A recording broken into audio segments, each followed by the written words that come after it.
Suruhanjaya Pencegahan Rasuah mengumumkan sejumlah 47 orang pengarah syarikat telah pun ditahan oleh SPRM di seluruh negara menerusi Op Hire 2.0. Mereka antara usianya 30 hingga 70 tahun merupakan pengarah syarikat yang mengumpulkan tuntutan program pengambilan dan latihan pekerja kepada pihak PKSU. Namun ianya tidak dilaksanakan sebagaimana dituntut. Tangkapan ke atas 47 individu tersebut, iaitu 14 wanita dan 33 lelaki, telah dilakukan sejak petang semalam. Op Hire 2.0 adalah operasi bagi mengekang penyelewengan dan ketirisan dana kerajaan hasil tuntutan yang tak menasabah, yang tak betul. Saudara. Pengarah-pengarah tersebut membuat tuntutan menerusi insentif pengambilan pekerja dan program latihan itu penjana, saudara. Bukan dana wibawa, saudara. Ini penjana. Jumlah tuntutan terlibatlah antara 450,000 hingga 2 juta. Tinggi, saudara. Op Hire 2.0 ini adalah lanjutan pada Op 1.0 yang dilaksanakan pada 2022 di seluruh negara dengan kerjasama PKSU dan SPRM. Kesemua 47 tahan akan dihadapkan ke Mahkamah Magistrate di bawah Seksyen 117 Kanun Acara Jenayah. Demikian menurut Ketua Pesuruhjaya Operasi SPRM, Datuk Seri Ahmad Khusyari Yahya, memberitahu bahawa mereka ditahan dan diminta untuk tahanan reman, siasatan. Ramai lagi lah rupanya saudara yang akan dibawa menjadi kluster mahkamah. Sebab itu saya katakan saudara, sebab itu ramai yang mula miang dengan kerajaan perpaduan madani ini. Sebab itu mereka berusaha kalau boleh nak tukar secepat-cepat. Tapi saya rasa tidak mungkin keadaan itu sebab pimpinan kerajaan ini telah pun memberi kuasa sepenuhnya pada SPRM untuk bertindak, saudara. Itu apa yang berlaku di SPRM, saudara. Dan saya sedikit beri laporan berhubung keadaan di Thailand. Semalam setelah mengumumkan bagaimana parti Move Forward Thailand telah pun mengumumkan pihaknya mempunyai undi yang mencukupi untuk membentuk kerajaan.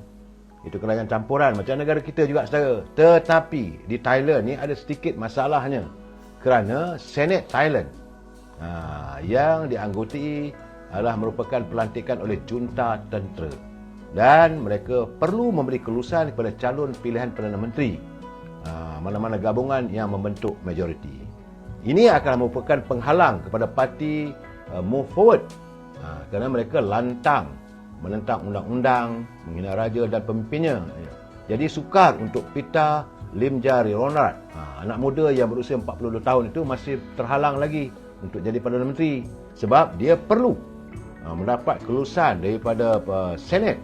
Kabarnya kemenangan dua parti, iaitu parti Pheu Thai dan parti Move Forward mungkin membuka jalan untuk menamatkan hampir 10 tahun kerajaan yang didukung oleh tentera yang dipimpin oleh bekas Perdana Menterinya itu Jeneral Prayut Chan-o-cha.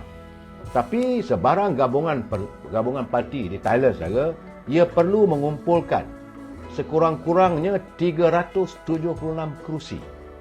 Tapi sukar kerana saat ini kedua-dua parti tersebut cuma dapat tak sampai pun 376 dan 250 anggota Senate adalah lantikan tentera. Pita mencadangkan Pakatan 6 parti yang akan menguasai 309 daripada 500 kerusi Dewan Perwakilan dengan beliau akan memimpin dan dilantik sebagai Perdana Menteri. Namun jumlah itu masih kurang daripada 376 kursi. Susah juga saya di Thailand. Itu keadaan di Thailand. Jadi walaupun mereka dah membentuk kerajaan campuran, tapi tidak cukup kursinya, itu 376 kursi parlimen. Beza dengan kita bentuk kerajaan walaupun dalam keadaan yang minoriti tapi cukup. Ini tidak, kerana ada terdapat lebih kurang 500 secara Senate yang dilantik oleh tentera. Itu keadaannya. Apa nak jadi saya tak tahulah di Thailand. Kalau itu sesuatu berlaku di Thailand, ia juga akan mengakibatkan ekonomi negara kita juga akan terkesan, saudara. Sebab itu sebagaimana yang dilontarkan oleh Datuk Abdul Halim Sulaiman. Beliau merupakan Setiausaha Agung, Setiausaha UMNO, Setiausaha Perhubungan UMNO Negeri Johor. Datuk Halim menyatakan bahawa sejarah telah pun tercipta apabila buat julung kalinya para pemimpin dan ahli-ahli 19 parti politik dalam negara kita mampu duduk sepentas dalam satu dewan dengan mengenepikan perbezaan serta mencari titik persamaan demi kepentingan rakyat dan negara. Dan lebih menarik lagi, kata Datuk Halim, itu musuh politik yang berseteru selama ini puluhan tahun, UMNO, MCA, MIC, DAP, PKR dan Amanah. Mereka boleh berjabat tangan, mengulurkan salam persahabatan demi membina sebuah kerajaan yang kukuh. Selepas berbagai siri pergolakan politik dan ketidaktentuan dalam pentadbiran negara sejak 2019, maka Konvensyen Kerajaan Perpaduan kemarin pastinya memberi makna besar dan segar dalam mengutamatkan segala kemelut dan polemik yang banyak merugikan negara serta memuakkan rakyat. Memang secara rakyat pun dah muak dengan keadaan politik. Jadi diharapkan apa yang berlaku di Dewan Merdeka pada hari Minggu lepas akan merupakan cetusan masa depan yang baru. Jadi sebab itu kata Datuk Halim, pemimpin pelbagai peringkat bermula dari institusi presiden sehinggalah pada ketua-ketua sayap dan ahli akar umbi, mereka telah pun berikrar mencari titik persamaan dalam perbezaan ideologi. Malahan mereka juga berjanji untuk sanggup mengenepikan ego masing-masing serta melupakan sengketa tradisi bagi memastikan Malaysia kembali bangkit menjadi kuasa ekonomi Asia Tenggara semula. Ya, mungkin ramai tak sangka bahawa konvensyen yang mampu menghimpunkan 5 buah parti utama dan 2 gabungan dari Sabah dan Sarawak yang dianggap mustahil itu akhirnya menjadi realiti. Itulah yang membuatkan orang memberi komen macam-macam. Mulalah mereka mengutarakan pandangan kononnya DAP sudah menawan rumah UMNO sebab mereka cuba bermain dengan sentimen perkauman. DAP ini dilihat seolah-olah mewakili masyarakat Cina. Itu keadaannya saja. Mereka lupa dalam tu ada MCA. Mereka lupa dalam Perikatan Nasional juga ada parti gerakan. Tapi gambarannya jadi seolah-olah DAP itu satu musuh, satu raksasa yang tak boleh diampunkan, tak boleh dimaafkan. Jadi sebab itu bila adanya wakil daripada DAP berucap, maka dilihat bahawa ini adalah satu pelanggaran, satu penghinaan kononnya saya. Sedangkan apa yang berlaku di Dewan Merdeka pada hari Ahad lalu, menurut Datuk Halim, ini adalah satu permulaan awal untuk kita mencari titik persamaan. Sudahlah. Rakyat pun dah tak larat lagi saudara untuk melihat titik bengek politik yang menghantui kehidupan mereka. Kestabilan politik perlu disantuni sebaik mungkin. Sebab itu, kata Datuk Halim, kita harus berterima kasih kepada pucuk pimpinan, khususnya pimpinan UMNO. Itu Yang Amat Berhormat Datuk Seri Zahid Hamidi yang memulakan usaha ini. Biar beliau dituduh macam-macam, biar beliau ditomah dan sebagainya, namun beliau tega untuk mewujudkan satu suasana baru dalam iklim politik negara kita ini. Saudara, jangan lupa 1969 tahun 70, almarhum Tun Razak telah pun mencanai dasar-warsa politik negara apabila membentuk kerajaan Barisan Nasional. Waktu itu mengundang parti gerakan untuk kembali bersama dalam Barisan Nasional dan juga bersama-sama dengan PAS. Apabila perikatan waktu itu kalah, banyak negeri-negeri tak dapat nak membentuk kerajaan yang baik. Dan landscape politik yang diasaskan oleh Tun Razak itu berjaya selama 49 tahun.